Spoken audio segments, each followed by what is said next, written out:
decent light. But that's okay, it doesn't matter.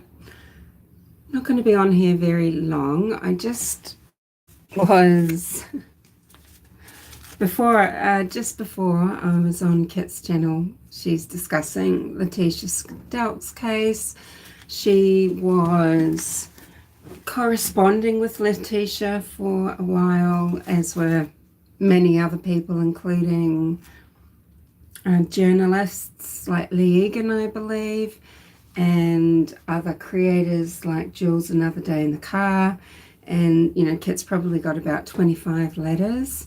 And we were just looking at some of them today, but we were sort of talking a little bit about Grusing, who's the FBI agent. He is a Colorado agent, and he was interviewing Leteica upon her arrest, I think at Myrtle Beach in South Carolina. I've got a little tea here, just to wet the whistle. And just before that, I was listening to a creator that is quite divisive. She's being sued at the moment for defamation, so she's got a big weight on her shoulders because she's got a court case, because she is very outspoken, and maybe she's lover or hater, maybe all in the same moment. Who knows? But she's got a bigger presence on Facebook still, because of course she lost her channel on YouTube and is trying to build it up, but it's building very slowly. It's probably for the better, because you don't get a lot of your own funds when they're donated to you through YouTube, because YouTube takes such a cut. And look, go and listen to it if you can. It's Critical K's video where she says, look, I'm going to explain the insanity plea, or the NGRI, in Colorado as pertaining to Leteica Stauch. And if you can handle being called a peasant and things like that, you know, it's up to you what you can block out. And also her modulation of tone and everything is at times, particularly when she's putting on this particular whiny voice for effect, it is like it's like Leteica's nails and toes being dragged down a chalkboard. But anyhow, if you can handle that and all the insults, that's fine. Look, Critical K knows that certain people that she probably has been watching interact on a certain channel, she knows that when people are talking about Salem witch trials and witches and things like that, that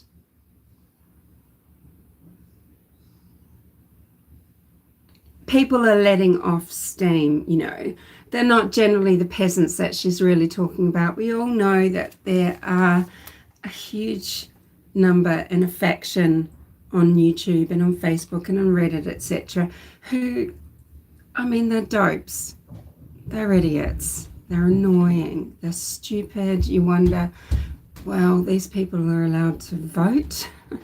And yeah, they are annoying, and they don't have a grasp on anything rational. They definitely do not critical think. But anywho, so she's talking about Jonathan Grusing. He's a retired FBI agent on LinkedIn. He likes to call himself Johnny, Jonny. He's now in the private sector as director for school safety at the Texas University in Denver, Colorado. And one could say that that's more of a recruitment role, couldn't one? But I wouldn't say that. Now,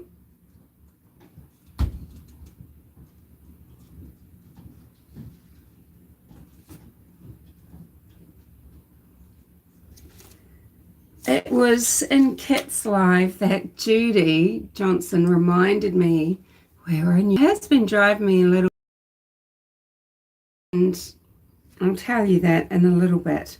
But anyway, so while Grusing is talking to Leteica in the interview after her arrest at South Carolina, he mentions how international the FBI is and how this all came about after 9/11. It became a bit of a necessity. Now, we all know that Leteica's negotiations are to do with what's in it for her. You know, she's trying to get granted immunity. She wants protection. She wants a new identity. She thinks she's just going to ride off into the sunset. But hopefully, in her mind, by duping the FBI, giving them some false information, receiving the help that she's always demanding from every single person in her life without giving anything, and then she thinks she's going to live a new life in some foreign land, clearly. And if she thinks she's interviewing for a job with the FBI as an agent, sorry, Leteica Stauch, but the FBI needs to recruit people that can keep their stories straight. That's the bottom line. So, yeah, you would have failed your interview, failed your assessments because you can't keep your stories straight. You're just not up to scratch. But I wasn't quite sure what Critical K was getting at. Was she inferring with the way she talks about Colorado law, what Grusing's really doing? Why is he bringing certain things up? Why does he mention a serial killer called Scott Lee Kimball, whom was released from a prison sentence in Colorado to be recruited as an informant for the FBI?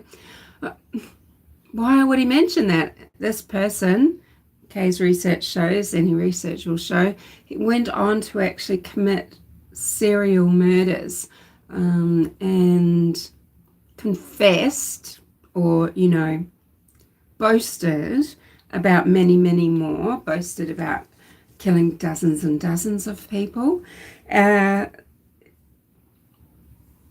I can't quite work out what Kay is actually getting here with regards to what Grusing is saying and implying to Leteica Stauch. Is there some implication that, you know, Leteica is going to get off NGRI and then become some sort of deranged government asset that they wouldn't be able to rely on, but maybe they could convince to walk in somewhere with a bomb strapped onto her? So it is interesting that it's Grusing, you know, because we've had these people turning up in different cases, haven't we? Koenig and that sort of thing. And it's always really interesting watching them work in the different cases that are so famous that we're following from all around the world.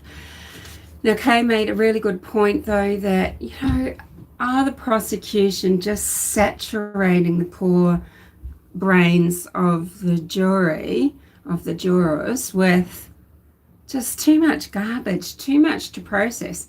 We've all had years to process it, and we also have the beauty,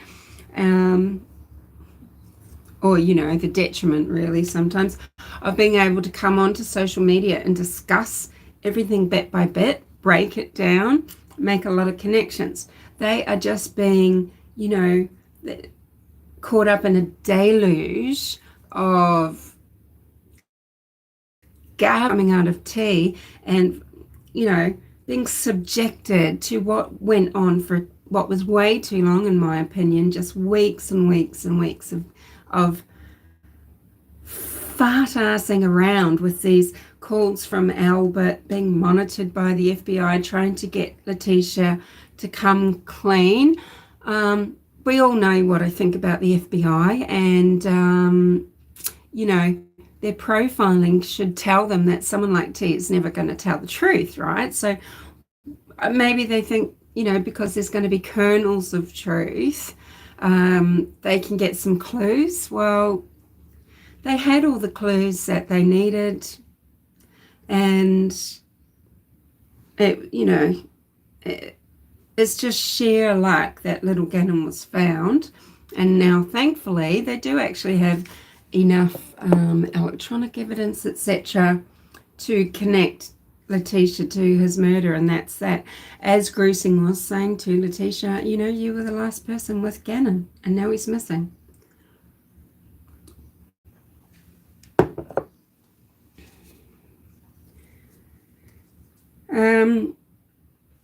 Also, as various YouTubers point out, and as CK pointed out again, Colorado is a state unto itself, like every other state in the United States. They all have different laws in the way that, or different ways that they manage their different laws, right? So for the not guilty by reason of insanity in Colorado, sure, one part of that might be that the person is not, just doesn't understand right from wrong. Another thing is that there's this thing, uncontrollable impulse, or irresistible impulse.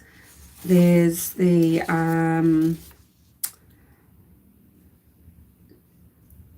cannot form criminal intent. This is because of something neurological, perhaps because of schizophrenia, bipolar, because they've been poisoned, so some toxic fumes or something like that, or poisoned when, drugged without their knowledge, because they're suffering an emotional condition, medical condition that's given them, delusions or a break from reality.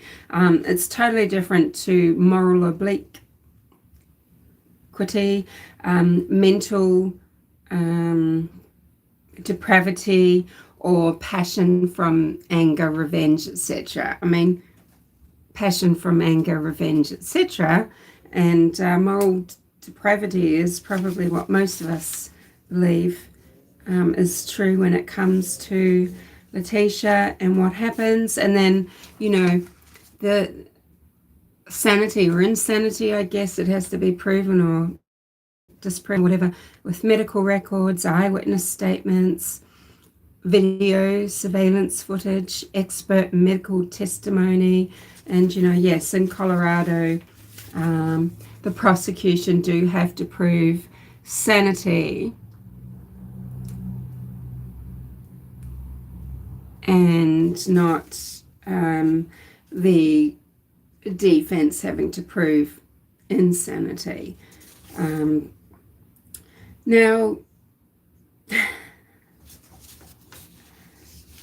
what I wanted to mention about Gruesing is Gruesing was involved with the investigation into Suzanne Morphew's disappearance, and subsequently, his role was to interview Barry Morphew and make some very strange pronouncements about what went on, because now, of course, Barry Morphew continued on with some of the same things that he'd said to other law enforcement officers when he's talking to Gruesing. So, first he said, look, initially I really thought a mountain lion took her. Then one of his stories was that CBD Tim has done something to her because, Suzanne was buying street drugs. She had a really bad habit. Actually, people in pain who start off on prescription medication, who can no longer get enough prescription medication or do reach a point of addiction. It is a known phenomenon that society needs to help address and help fix.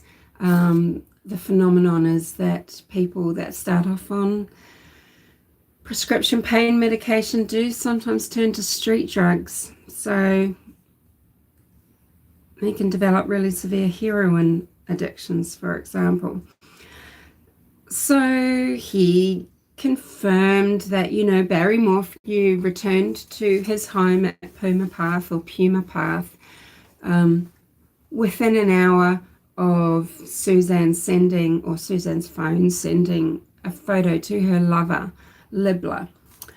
So she sent that at 2:03 and Barry returned at 2:44. So he could have been a bit exact and said 41 minutes or whatever that is. But hey, in response to being shown that image, Barry is saying to Gruesing, oh, look, she's clearly drunk. Look at her. She's got drunk eyes. Obviously, she's drunk. You can see this clearly. Gruesing testified, and this is in the affidavit, Gruesing testified that Barry was chasing Suzanne Morphew around the property. This is where that came in. It's been thoroughly debunked. The guy clearly doesn't care what he says because he's just maybe one of these middle-aged arrogant pricks who just expect to be believed whatever they say. Authority, right?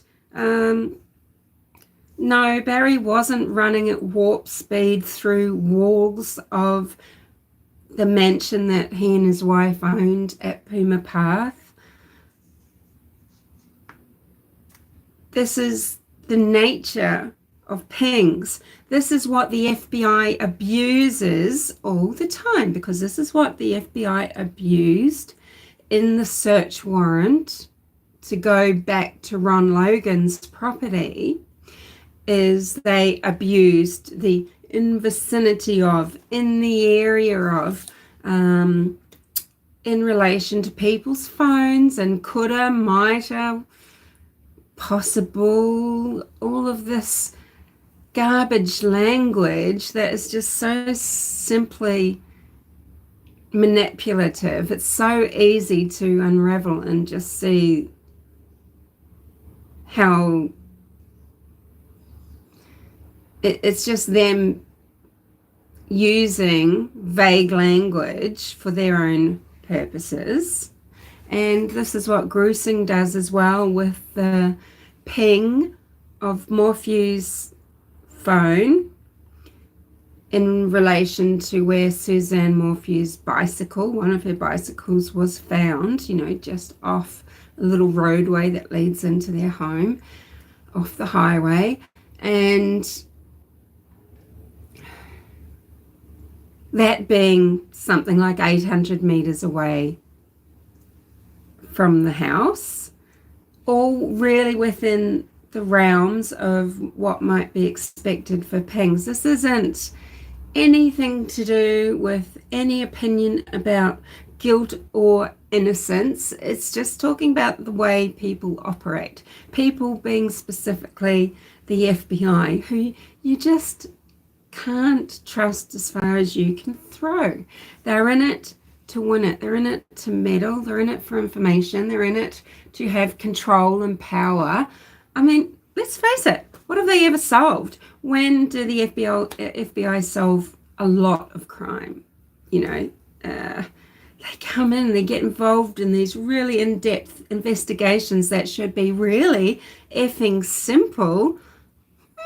Oh, what? They didn't even arrest Richard Allen in 2017. By the way, on the PCA for his arrest, we do not have specifics about when in 2017 Richard Allen spoke to an officer. It just says officer.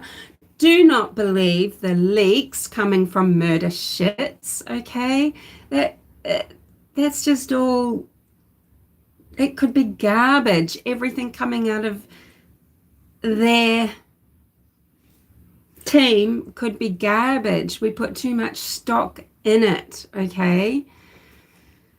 It's just, they're like leaker, aren't they? They're just leaking what controls. It gets them a lot of attention, doesn't it? It gives them a lot of attention, like their insistence or like their information that they leaked about Klein, the junior, and the red Jeep and waiting, and They just muddy the waters. Just think about their motives, okay? Think about who these people are. You know, it's slimy, it's suspicious, okay? Just ignore it, okay? That's just my opinion. Do what you will. But, you know, we've got this gruesome fellow who really is good at introducing really bizarre information into serious court matters. Barry Morphew chasing his wife around the house? Debunked. His phone pinging where the bike was left? Debunked. Doesn't matter. Doesn't matter. He's just like a hired gun. He's a hired gun. Okay. Just remember, he's an agent of something for someone. He's not necessarily working for the American people and for justice. Okay. He's got a job to do. Sure. Do you know what that is? And yeah, as Critical Gaze says, what the hell is he mentioning? And, you know, serial killers that were working for the FBI that got let out, you know. I mean, he confirms because he can do it. Leteica should be aware of the power of the FBI, but he has to confirm to her that this is crap. I should have made this as a video and just uploaded it. I'm even sick of myself. I hope no one's really listening. I'm going to fuck off now.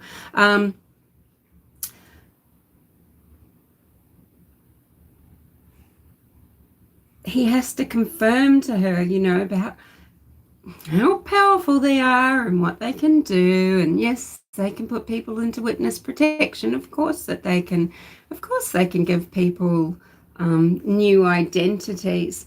But, you know, Leteica Stauch, how can she possibly, I mean, she keeps going. You've got to give the girl this. She's tenacious. She doesn't give up. She works it. And she does kind of have that psychopath's, I mean, funny thing is, see, she seems to show a lot more fear than you think a psychopath might, although Bundy certainly showed a lot of fear right at the end. But she's got that psychopath's tenacity just to keep barefaced trying. Right? And all she does is try to negotiate for things. She never wants to actually give anything up. And she truly thinks she's so used to bullying people down and just getting away because she thinks that it's because she's clever, but it's because she's just annoying. And people just give in, right? They've given in to her. And perhaps often they're happy to give in, not only just because they don't want her wrath coming back on them, but, you know, maybe when everything's going okay and they're giving in and they're making the compromises, life with her can be okay. Maybe they do see a few redeeming qualities. Who knows? I mean, we all know why Al stayed with her. But that probably wore out pretty quick, maybe within a year or two, and that is sexual attraction. And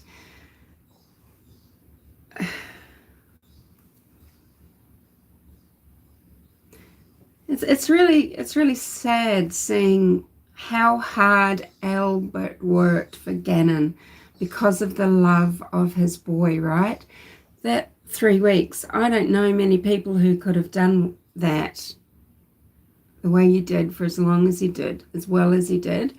You know, and that's how much he does love his little boy Gannon. But Albert, why weren't you working harder to make life right for your son and your daughter well before things got to those explosive levels? Because he knew that T was seething. He knew that she was, it's just like Laurie Vallow saying, I'm a ticking time bomb. He knew Leteica Stauch was a ticking time bomb and that his children were emotionally abused by her and probably physically. Even he admits that he has physically hurt his son. You know, this poor boy who's not even given the support of steady medication, whether he wanted to be on it or not. You know, it was a sometimes thing. This is really fucking with someone's head, let alone a poor young child. You know, and he knew the writing was on the wall. He knew how wrong everything was when they were in Alaska. He knew how unhappy T was, even though pathetically, because, you know, because of her personality disorder, whatever it is, that abandonment thing does kick in. She's begging for him to commit to her in all of those phone calls. And Al really, oh, he brought her to a screeching halt at one point. He said to her, well, Leteica, you know, well, what does our family look like without Gannon? You're wanting our family, you know, what does it look like with just the 4 of us and not 5? How does that work? What happens? And for once, she was floored, even though it was for only a few seconds that she couldn't speak. Then this pathetic creature starts waffling on about, well, we'll have an organisation. We'll have an organisation that helps other families who are missing their children find their children and things like that, and we'll just turn it into something really good. And oh, God, she's so unlikable. But, you know, we've got to wait, don't we? We have to wait and see what Dr. Dorothy Otno-Lewis is going to say, you know, about the testing that she's done, about the state of mind that Leteica was in. It only has to be in the moment that something occurred to Gannon, even though we know that this wasn't a moment, Dr. Lewis. This wasn't one moment. This was a moment where she's harmed him the first time, where she's drugged him, when she's harmed him a second time, when she's harmed him fatally, over a period of time where this boy is suffering, where she's either actively making him die, trying to hope that he just waiting to hope that he dies. You know,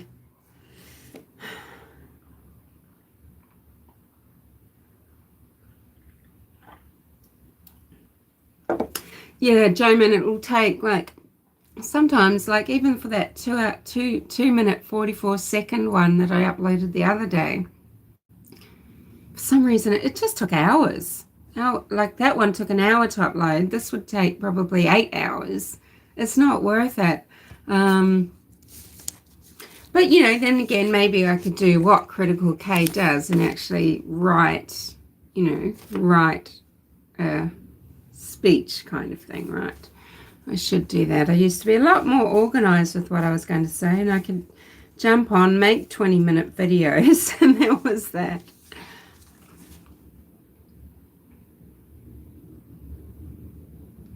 Yeah, Leteica Stauch is a coward. She's always been a coward. I think she's always had a bee in her bonnet.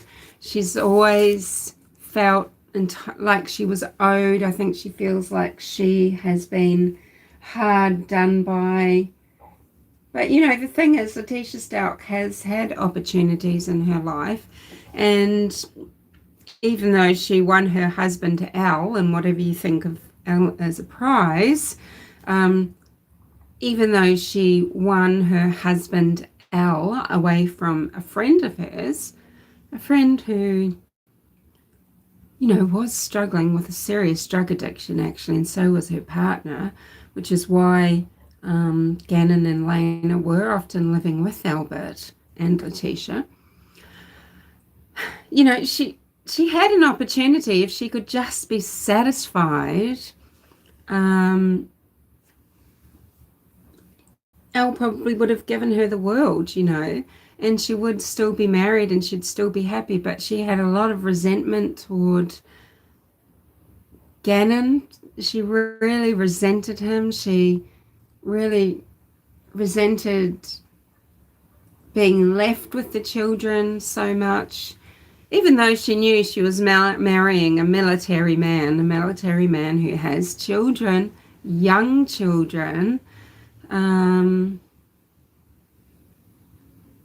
She wasn't coping, but it doesn't seem that her and Elle were able to work together to make something that worked for their family, that worked for everyone in the family.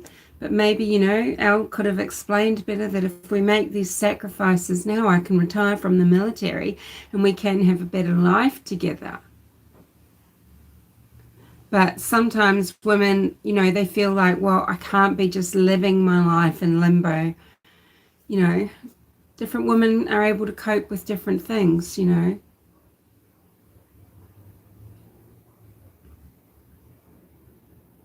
I also wonder about things like menopause. I think nearly the Laurie Vallows, Laurie Cox, Melanie Gibbs, Lemma Pasternis, whomever else was in their coven, because they did have other women that were in their castings.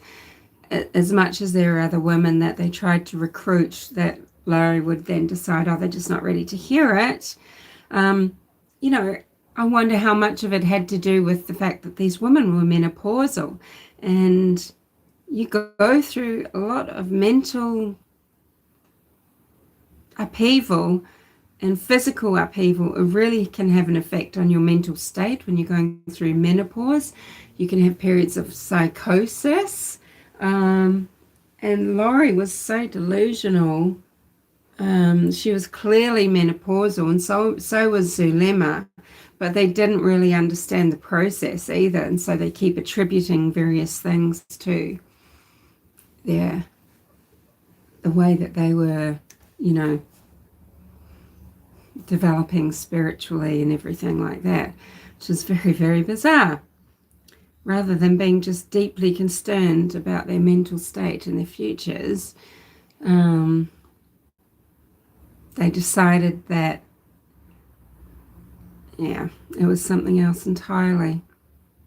So,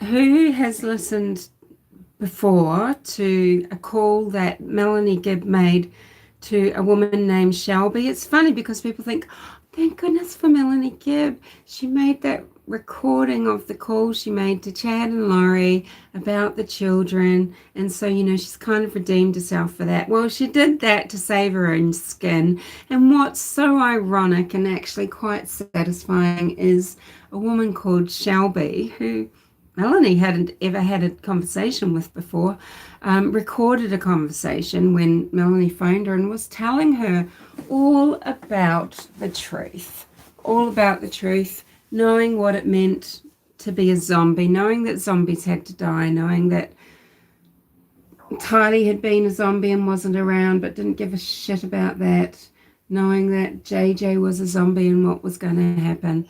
Think about all of this in context with David Warwick's nightmare, okay?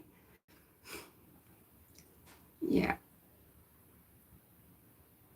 They did have prior knowledge of what could happen. They'd seen it happen. She was there on the cusp of the deaths of two people, and that is Charles and JJ. Charles begged her for his life, basically, and to help him, and she so coldly turned him away, and she knew what was going to happen, and she let it happen. I mean, this woman is deserving of being arrested and charged with being a co-conspirator. There is no way someone as putrid as Melanie Gibb should have any sort of immunity. I hope that there is some legal recourse where she can be arrested and charged. And David Warwick and Zulema Pasternas, they all knew exactly what was happening. They all knew people were dying. If children hadn't have died, there'd be adults dying all over the place, widows and widowers. Anyway, I'm not making any sense now. I just wanted to say that about Gruesing, that, you know, there he is talking to Leteica Stauch. I mean, what is going to be his equivalent in his testimony to what he said in the Barry Morphew testimony about, Morphew was chasing his wife around the house, when it would mean that he was running through walls at, hundreds of miles an hour. Completely bogus and completely knowingly misrepresenting data to try to make people believe in definitives when he knows, it's basically fibs, it's fibby, isn't it? Not the FBI, it's the fib. And I don't think we should, put way too much trust in these organizations. Think about all these cases where local bureaus or state bureaus and the federal bureaus are involved. Hundreds of people, so many millions of dollars of manpower and all the things at their fingertips, resources, etc. What comes of it? Things come of it when they want, it seems, doesn't it? Yeah, anyway. Boring.